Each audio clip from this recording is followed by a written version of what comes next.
We're going to check out the Ghost of Yotei gameplay reveal. We finally got some gameplay. This is like one of the last major games coming out this year. There are other games, but this is like the one that I feel like a lot of people are looking forward to. They just dropped a 20-minute state of the play. I'm not putting it on 1.2. I need to look at all the details of what's going on. But judging off what I seen on Twitter, it must be good. It must be good. And then we getting on the game after that. But it must be good. All right, let's check it out. Let's get it.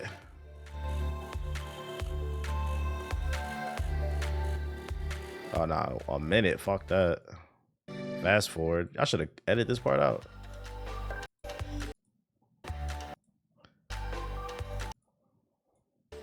There we go. Let's get it. Commander Shepard, and this is my favorite resubscriber on the Citadel. Shout out to Slim Reaper with the sub.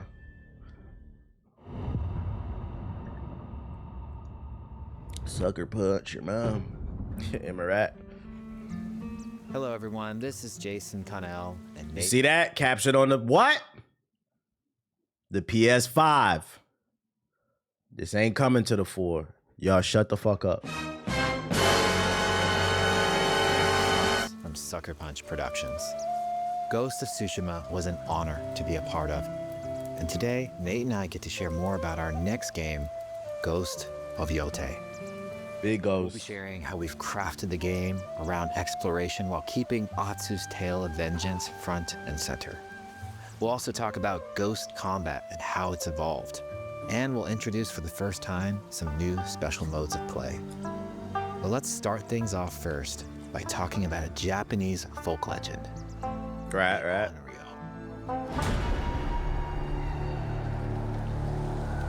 That Japanese shit. Love that shit. I got a question, but are PlayStation niggas actually gonna buy it? You know? As absurd as that might sound, we have a lot of data on PlayStation niggas. And the data suggests y'all the biggest group at a PC, Xbox, PlayStation, and Nintendo. PlayStation niggas are the most fraudulent when it comes to buying games. Y'all are the ones, y'all addicted to GTA, Call of Duty, Madden, 2K, FIFA. That's a good question. If this game turns out to be good, what I will say is I hope people go out and support it. For resubscribing. But It's rough out on the flip side, I will say, nigga, for that, my nigga. when the sales come out for this, if it doesn't sell the best, I wouldn't be shocked because we know what? PlayStation niggas love to buy Xbox games. They got Grounded 2 pre-ordered. That's what y'all doing, riding ants and shit. Thanks for the resub, pal. Got Forza preloaded. Believe Atsu is Holy an shit. Onryo, Someone just a wrathful resubbed. ghost bent on revenge. And they're half right. Atsu doesn't care if she lives or dies, so long as she can punish the Yotei 6 So this is a revenge to... gang who slaughtered her family.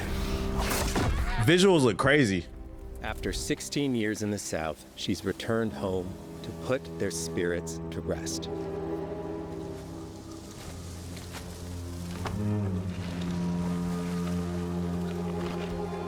I'm not gonna lie, this plot actually sounds very similar to Assassin's Creed Shadows, which unfortunately is not going to help Shadows if this game blows it out of the fucking water, because it was a revenge tale for the girl in Assassin's Creed Shadows, and she also waited till she got a little bit older to get her revenge. Like, it's the same exact story.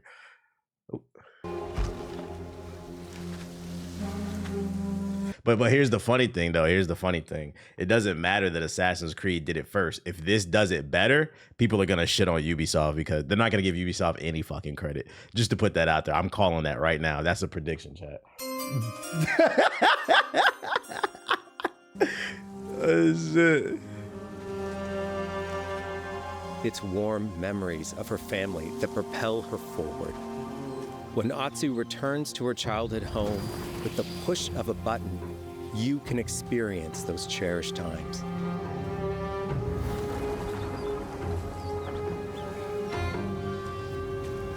By giving you the freedom to explore Atsu's past, the wound of her loss becomes personal. I hope there's a benefit to that feature. Pushes her forward. Hunting down the Yotei 6 is a near impossible task. I wonder if that functionality is gonna play like what was that Souls-like game that I didn't like? That was the one Siggy really liked. It came out last year where you could go between the light and the dark world. It's almost like that, but with like an age difference. It changes the gameplay. The Lords of the Fallen, yeah, I wonder if that mechanic will work similar, because I'm not gonna lie, I didn't like that in Lords of the Fallen. But as long as when you go in the past and it gives you cool story bits, I guess that's okay. That's what it would be different. In Lords of the Fallen, like it was like environmental puzzles where you had to change the world. I hope it's not like that, where like you're on a mission and you get stuck and then you realize, oh, I forgot I can go back in time because it's an environmental puzzle, and then you have to figure out how to navigate. That would be annoying. So I hope it's more story based. She'll face 1,000 blades, but the Onryo is relentless, and with each victory, the ghost story around her. Yawns of the Fallen.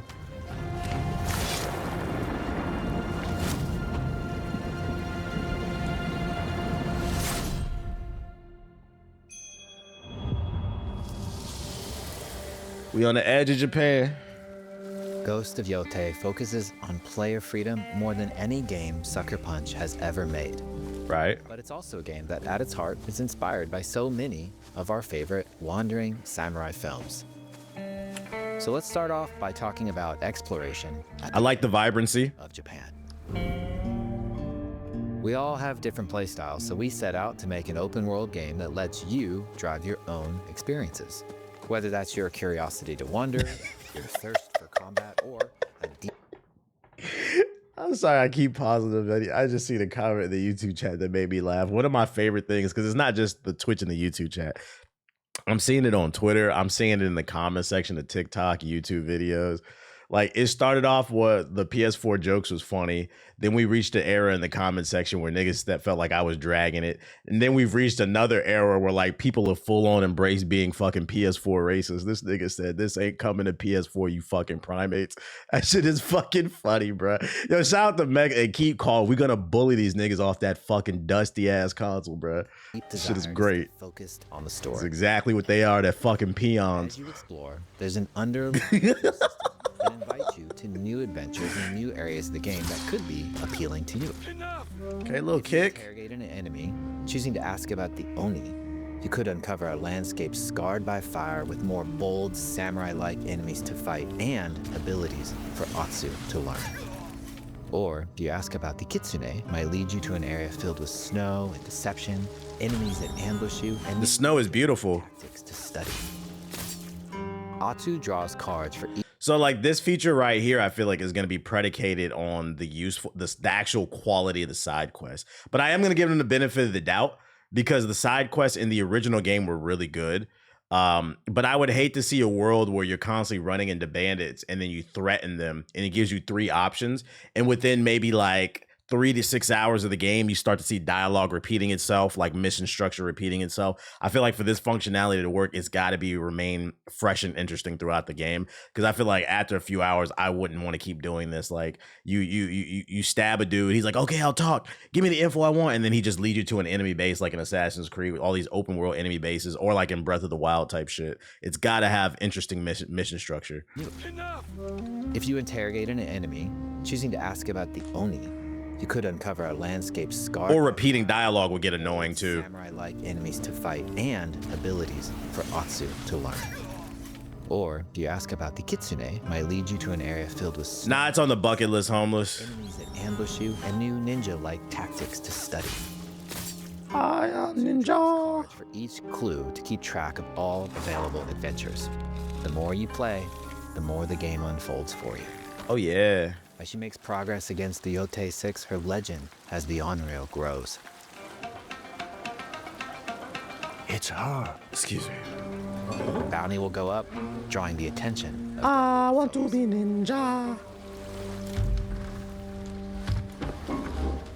I finished all the side quests. I just got to run the story. Are you lost? I'm looking for some old friends. The Yotei 6. Show her the door. There is a hefty price on Atsu's head. Now, Atsu can also hunt down her own bounties that bring her all around the land. this is a lucrative way to make some money to fuel her vengeance quest. Gotta get our bands up. They got motars in this bitch?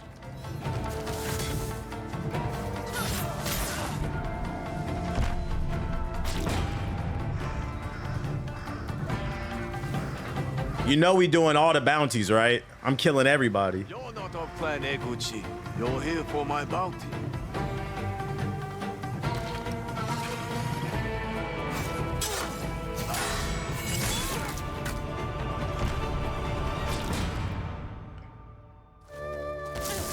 Yeah, I said motars.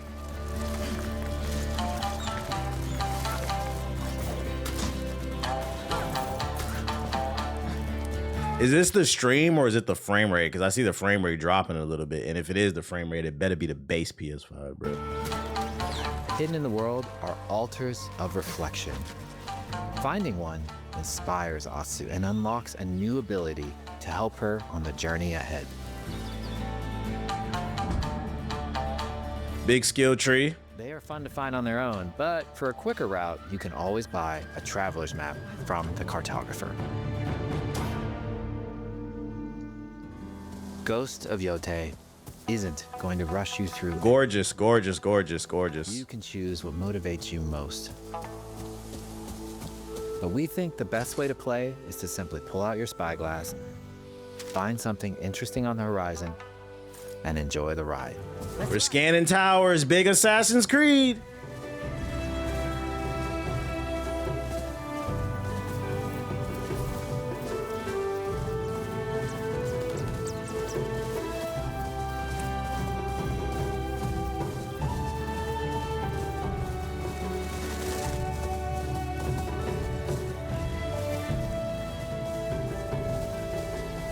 You know what I'm doing in this game. Soon as you get to the open world, I'm running to the other side of the map where all the high level enemies are, and I'm gonna kill them at level 1. It's gonna be a 10-hour stream of me trying to kill a basic ass level 50 camp. Let's fucking go. Yo, shout out to Rashawn with the sub. The lands around Yotei. I need them rare weapons and the rare armor right now. It's about engaging in the content that gets you excited. Embrace that curiosity and let the wind guide you on your hunt. Mastering the blade. Ezo is a dangerous place. Atsu always wields a weapon. As for which, that's up to you. Will you choose a katana, spear, kasuragama, odachi, or dual swords? Oh, I'm running BBC blade. Is uniquely effective against a particular enemy. Did they say that odachu? Set upgrades to discover and master. Plant Saito banners. Let's see how she uses these weapons in the field, searching for leads on Lord Saito. This is our food, from our soil. The soldiers needed more to free you. Free us? Inokichi steals our crops while our families starve. Get over here. Atsu's no samurai or ninja. No, she's a lone wolf mercenary who'll use every advantage, every dirty trick. Oh, she don't give a fuck.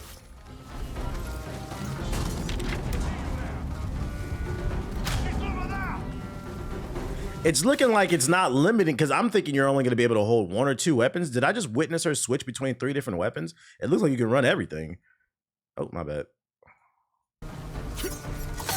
Combat has the feel of a classic samurai movie.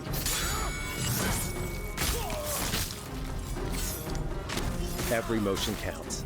It's about lethal precision. I like the way she holds the sword, the dual blades, the one behind her shoulder.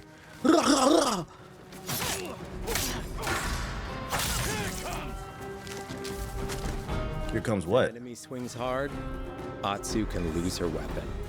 But if she's quick, she can disarm them. Oh, that's dope. What the? You're dead. Choose choose the right weapon for the I will say, based off that movement, just the eye test, just a quick eye test. Based off this movement right here, I don't think they improved the AI. Because one of my critiques of the first game is it had that stupid Ubisoft AI as well.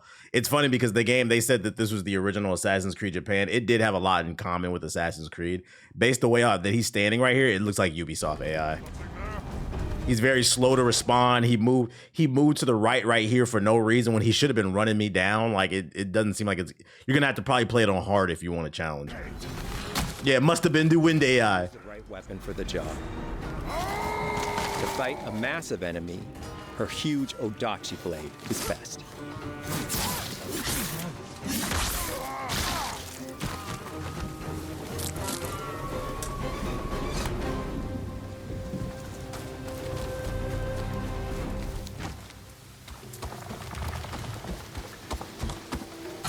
He looks like the one in charge.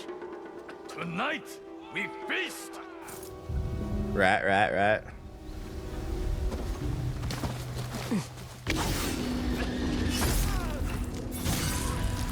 Nobody heard that? Blades are great, but ranged weapons work too. And Atsu's got an arsenal. She got the Glock? I might have to run the BBC blade and a musket. A ghost! Thrown weapons like kunai, bombs, or even blinding powder can give Atsu an edge. When enemies switch weapons, you'll have to adapt. Dual swords are best against spears.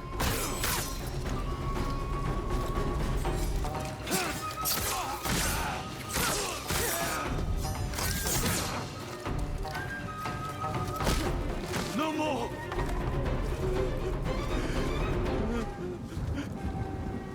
Tell me what you know about Cut Saito. the head off of the swine. Atsu doesn't always fight alone, I hope the camera's improved in the combat. including a mysterious wolf.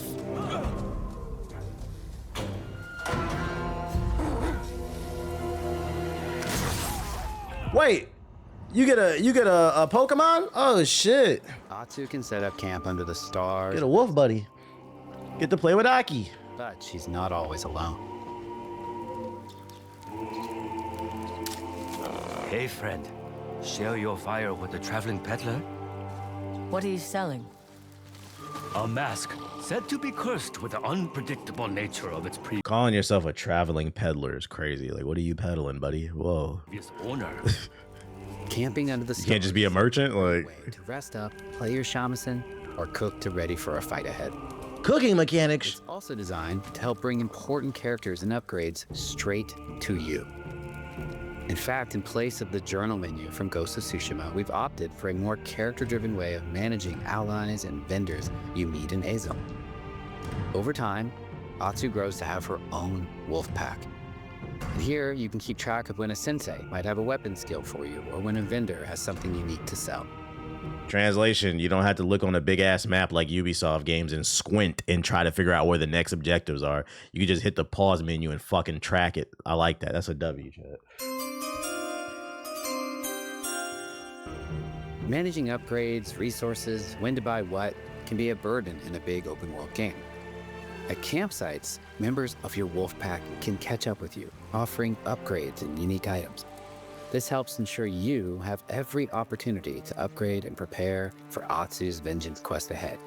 You don't have to leave where you're exploring, the game comes to you.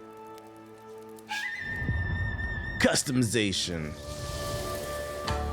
While exploring Ezo, you'll discover all sorts of new armor, charms, and gear. Perfect for building up Atsu around your chosen playstyle. Are you stealth, ranged, or melee focused? Oh, the white fit is clean. Find the pieces that are just right for you. And of course, customize the look of your armor and weapons to make sure that your version of Atsu looks Gotta get the drip. just the way you want.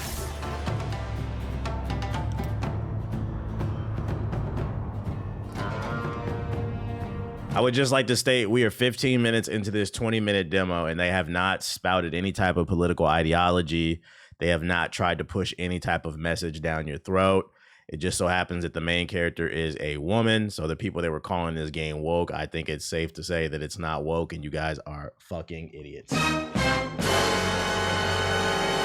Almost as if you should shut the fuck up and, you know, give something a chance before you open your mouth. But also, what's wrong with seeing different types of people? Fucking dickheads. Yeah, grifters.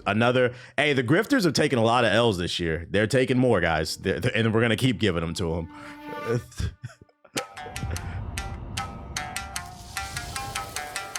The score of Ghost of Yotei is incredibly special to us.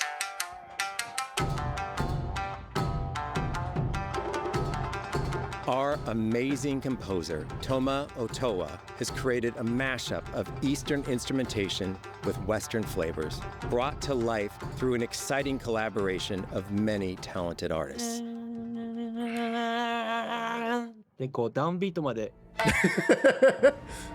He all into it. Ooh. If you like what you heard, we're releasing 2 tracks featured in today's State of Play on your favorite streaming service immediately after the show. They said it's on Spotify, it's on Apple. Well, actually, the historical accuracy of Ghost of Yotei, because I've been to Japan one time. I was in the anime district, so I know about Japanese culture. The digital photography community for Ghost of Tsushima is incredible. Shout out to Dirty Sam with the sub. We got the photo mode. That's always welcome. In Ghost of Yotei, and look forward to seeing photos from your journey across. The white fit is so clean. She got the all white samurai fit with the samurai fitted cap, bro. That looked like a New York Yankees samurai fitted. That shit is crazy. I'm definitely rocking that shit, bro. She is dead ass with that fit. We want playing through Ghost of Yotei to feel like stepping inside the metal brim. Classic samurai films. So, from the beginning of the game, we're happy to offer a full Japanese voice track with full lip sync that you can play with subtitles. Thank God. You know, I watch all my anime and with subtitles fully in Japanese, so now I can fully immerse myself in the Japanese culture, because as an expert who'd been to Japan one time, I went to the Kyoto district.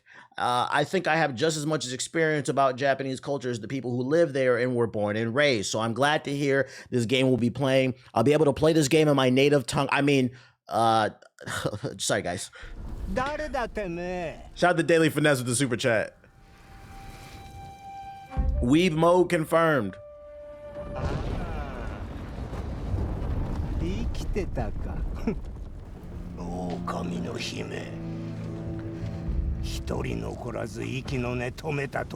Just feels more authentic.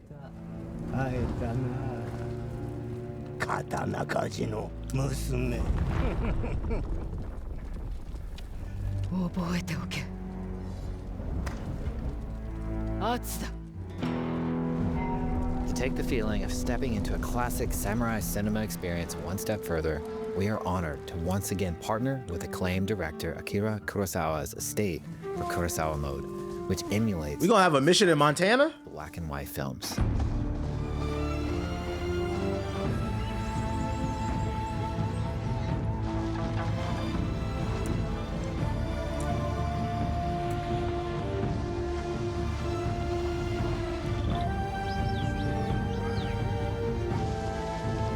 For all the weebs out there that like that black and white shit.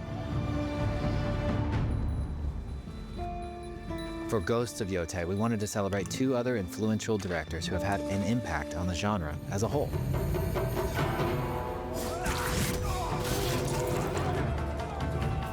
First, we've partnered with Takeshi Miike, director of 13 Assassins, for a mode that puts the camera closer during combat for a more intense, raw experience, along with increased mud and blood splatter. As long as I can see everybody fighting. And lastly, we've partnered with the director of Samurai Champloo, Shinichiro Wakata. Ah, shit. Turn this mode on to listen to some original lo-fi tracks directed by Wakata. Oh, I'm definitely trying to slice somebody's head off to some lo-fi. Okay.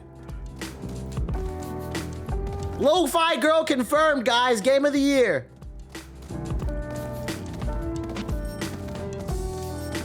Just riding my horse through the city and shit.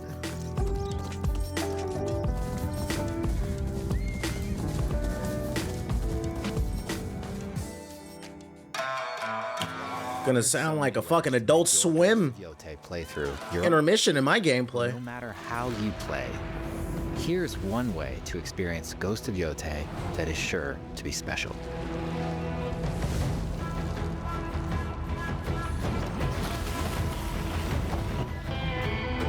A word? Shout out to Dark Misogyny with the super chat. He said, I just got done seeing Superman. DC got a W. Okay, I'm there tomorrow. No spoilers. I appreciate the super chat.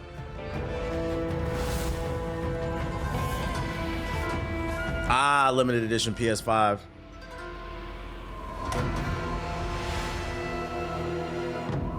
I like that they included a black one. I know that it's a picture of a mountains and stuff like that.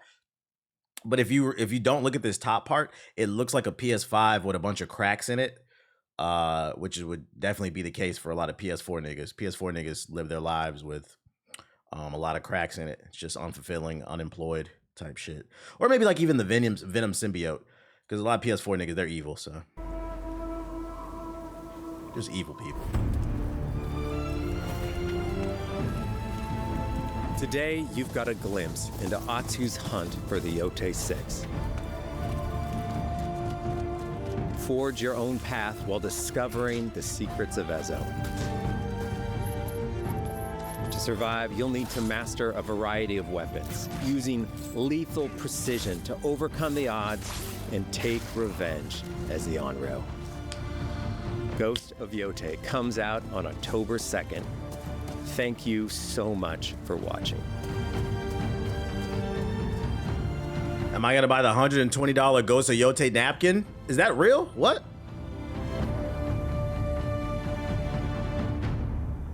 That the presentation? It is. Okay. Let's talk first impressions of the gameplay. Let me put my beat back on. First and foremost, like I stated a little bit earlier, it's very obvious there's nothing woke about this game. It's just an action video game, an action adventure, open world video game that stars a woman. There's nothing here that's pushing any type of ideology or agenda. Shut the fuck up, okay? Thank you. Second, here's what I like that I saw. Visually, it looks really good. The voice acting's on point. I like the little quality of life changes, like being able to play the lo-fi, the filters, of course, the photo mode's there. But I think I like what I saw. But if I can be 100% honest, chat, if I can be 100% honest, based off what I just saw right there, this game is probably going to be exactly what I think it's going to be. It's going to be a good game that I think is in contention for Game of the Year. But I don't know if this is a shoo-in for Game of the Year. I'm going to be 100% honest. It's looking like a safe sequel. It's looking like a safe sequel that's not really pushing any boundaries. So my biggest issue, I still think Expedition 33 could clean this. My biggest issue with the last Ghost of Yotei was one of the biggest issues was the parkour. So that's one thing I wanted to see them focus on when it came to the gameplay. The parkour in the first game was very sticky. A lot of times the character wouldn't do what you wanted them to do. And they were talking about putting an emphasis on the stealth combat, but a big part of the stealth is how you're moving across the environment. So I wanted to see how they improved that. I do think it's cool that you can carry all those weapons and switch and stuff like that, but the gameplay doesn't look that much different. And then they didn't show how they improved the few things that I felt like the game had issues in the last one. That's what I wish they would have focused on. So right now it's looking like a good, safe sequel that could be competition, but I don't think it's a shoo-in. Based off the eye test, because I could be wrong. Based off the eye test, what I'm seeing here is about at 8.5. What would push it to a 9, 9.5? I don't see a 10. What would push it to the 9, 9.5 is if they don't have anything else to show in terms of gameplay and how it evolved, the story has to be immaculate. I'm talking about it's gonna have to blow us away. And I'm gonna be honest, if you haven't played Expedition 33, I don't think this game can top it because we already have an idea of what the plot is about. Somebody killed family members or something like that, and she's out to get revenge against a gang of 6 samurai. I don't know how much you make that much more deeper and introspective. I'd argue the first game was more introspective because at least with Jin, he was struggling with his ideologies of what it meant to be a samurai and the new ideology of becoming a ninja. He didn't want to disobey his family while he was trying to defend his land. This looks like a traditional kind of revenge story where she's just out to blick niggas up. And that's cool. She got guns. It looked like a fun, but I don't know. I could be wrong. They could be, holding their hand. But based off the basic plot, I don't know if there's enough meat on the bone for the story to blow me away. It looks like it's going to be an 8, 8.5. I hope I'm wrong and it's a 9 or higher. It looks like a good game, though.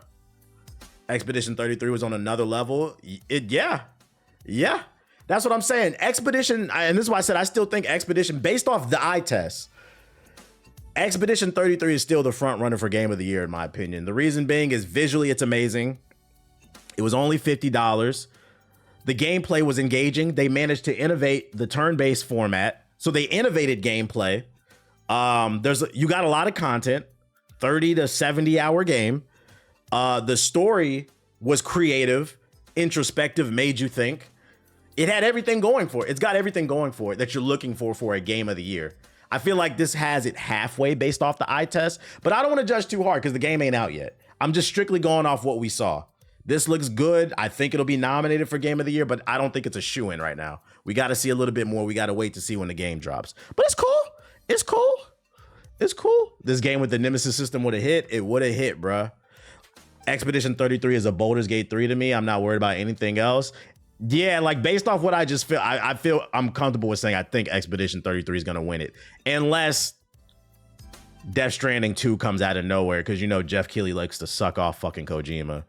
Yeah, Death checked off all the boxes. Type shit. But it looks cool. AC Shadows did the whole revenge plot too. It did. It looks like this will do it a little bit better because it's more focused on the cinematics. But we'll see. I think another thing too they should have focused on, like I said, one of my biggest issues was the parkour in the last game. It wasn't the best. I think they should have put a little bit more emphasis on what the open world had to offer. They showed that, you can interrogate different enemies and it could lead to enemy bases, but what else does it lead to? Because one of my favorite aspects of the first Ghost of Tsushima was the side quests with the side characters were really meaningful. So I hope there's meaningful things to do across the map. But I'm not going to judge it too hard because this was just the first showing. But I will say the clock is ticking. The game is supposed to come out this fall. We need to see some more. Right now, I'm predicting an 8.5. That's kind of where I'm at. 8.5. Matter of fact, before I wrap this up and hop on the game, it might even get dropped to an 8 because throughout this playthrough, we saw some frame drops as well. If it's struggling, the frame rate is struggling on the base PS5, I could see that ruining some people's experience and it might go from an 8.5 to an 8. So there's things here to like and there's things here that I think I still have some questions, but it looked cool. We'll see. Maybe a solid 8, but I based off what I saw, my final thoughts for first impressions, I think Expedition 33 is still shoo-in for Game of the Year, unless Kojima sucks off fucking Jeff Keighley, which we know is more than possible.